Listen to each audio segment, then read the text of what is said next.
दोस्तों, आज की हमारी ब्रह्मचर्य की कहानी बहुत ही रोचक है।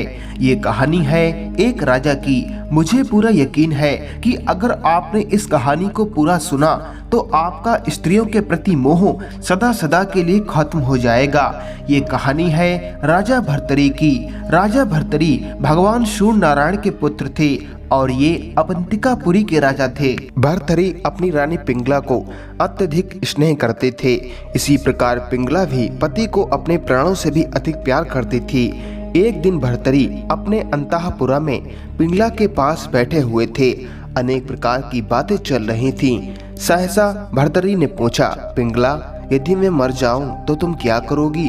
पिंगला ने अत्यंत दुखी होते हुए उत्तर दिया, आपके मरने के बाद मैं सती हो जाऊंगी। उसके बाद भर्तरी ने इस संबंध में फिर और कोई चर्चा नहीं की। इधर उधर की बातें करके अपना मन बहलाते रहे। एक बार विक्रम उनकी माता सत्यवती तथा प्रधानमंत्री सुमंतक मिथिला नरेश से भेंट करने के लिए गए हुए थे। अवंतिकापुरी में भर्तरी उन दिनों अकेले ही रहते थे। उन्हीं दिनों में एक दिन भर्तरी शिकार खेलने के लिए वन में गए। सहसा उनके मन में यह विचार उठा कि आज पिंगला के प्रेम की परीक्षा लेनी चाहिए। प्रेम की परीक्षा लेने का एक उपाय उन्होंने स्थिर कर लिया। फिर वे अपने एक विश्वस्त सेवक को अपना फेंटा कटार देते हुए बोले, तुम इन वस्तुओं को लेकर राजभवन में मेरी पटरानी पिंगला के पास चले जाओ। वहां जाकर उनसे यह कह देना कि जंगल में शिकार के समय सिंह द्वारा खा लिए जाने के कारण भर्तरी की मृत्यु हो गई है। सेवक भर्तरी की बात के मर्म को समझ नहीं सका। वह स्वामी की आज्ञा का पालन करने के लिए वहां से चलकर सीधा रानी निवास में जा पहुंचा। वह पिंगला के हाथों में भर्तरी की फेंटा कटार सौंपकर चुपचाप खड़ा हो गया। पिंगला ने पूछा, महाराज कहाँ हैं? तो वह सेवक झूठ मूठ रो पड़ा और अपने स्वर को दीन बनाते हुए बोला, महारानी, उन्हें तो जंगल में शिकार करते समय सिंह ने खा लिया। उनके मर जाने पर इस फेंटा कटार को लेकर मैं आपके पास चला आया हूँ। रानी पिंगला इस समाचार को सुनकर स्तब्ध रह गई। संपूर्ण रानी निवास में कोहराम मच गया। सब लोग रोने पीटने लगे। पिंगला कुछ देर तो अचेत पड़ी रही।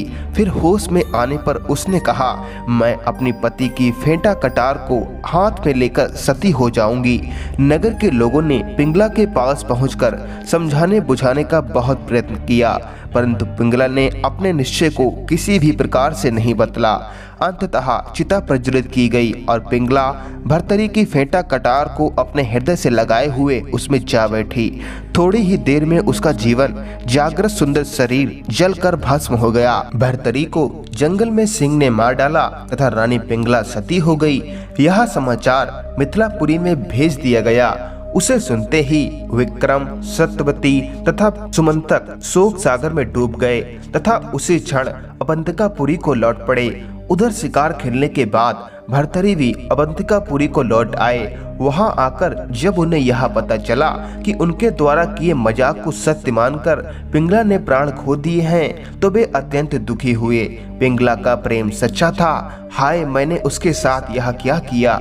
यह विचार करके भर्तरी खूब जोर जोर से रो पड़े। तब पश्चात वे हाय पिंगला कहते हुए शमशान भूमि में जा पहुँचे और जिस स्थान पर पिंगला की चिता पड़ी हुई थी वहां बैठकर उच्च स्वर से हाय पिंगला चिल्लाने लगी।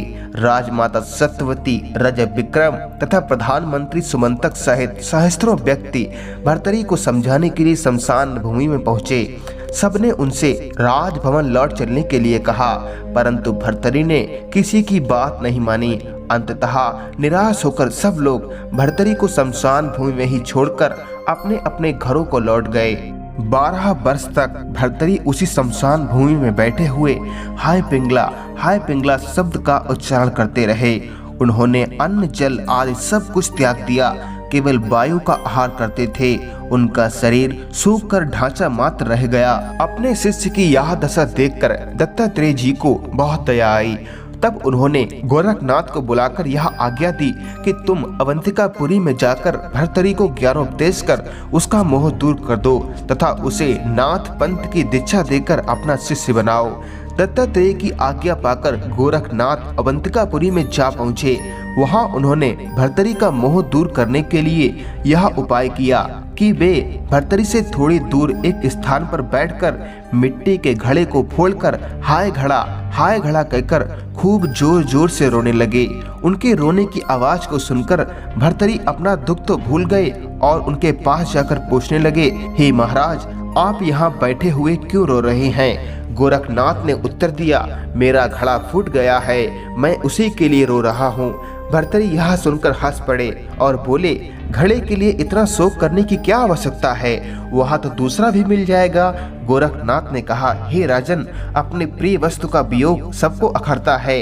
जिस प्रकार तुम अपनी रानी पिंगला के लिए रो रहे हो, उसी प्रकार मैं अपने इस घड़े के लिए रो रहा हूँ। यदि तुम यह कहो कि घड़ा दूसरा मिल सकता है, तो मैं तुमसे यह कहूँगा कि पिंगला भी हजारों मिल सकती हैं। ऐसी स्थिति में तुम पिंगला के लिए पिछले 12 वर्षों से शोक क्यों कर रहे हो?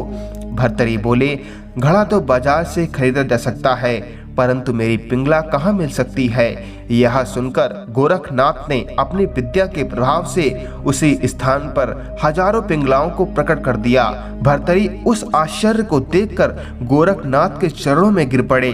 उस समय गोरखनाथ ने भर्तरी से यह कहा कि हे राजन, यदि तू एक पिंगला को ही चाहता हो, तब तो इनमें से एक पिंगला को लेकर तू अपने घर को लौट जा और वहां जाकर संसारिक सुखों का उपभोग कर।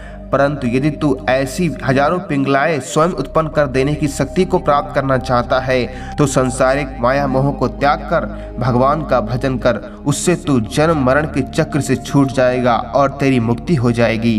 गोरखनाथ जी द्वारा उत्पन्न की गई हजारों पिंगलाओं को देखकर तथा उनके उपदेश को सुनकर भर्तरी के ज्ञान नेत्र खुल गए। उसने गोरखनाथ के चरणों पर अपना मस्तक रखते हुए कहा, हे प्रभु, अब मैं संसारिक माया मोह से छूटकर अपने जीवन को सफल बनाना चाहता हूँ। आप कृपा करके ज्ञान का मार्ग दिखलाइए। यह सुनकर गोरखनाथ ने भर्तरी को नाथ दीक्षा देकर अपना शिष्य बनाया और उसका नाम भर्तरी नाथ रखा। जिस समय गोरखनाथ ने मंत्रोपदेश किया, उस समय उन्हें संपूर्ण जगत ब्रह्ममय भासित होने लगा और संपूर्ण अज्ञान सदा के लिए नष्ट हो गया। मित्रों, अगर आपको ये वीडियो अच्छा लगा हो तो इस वीडियो को लाइक शेयर जरूर करें।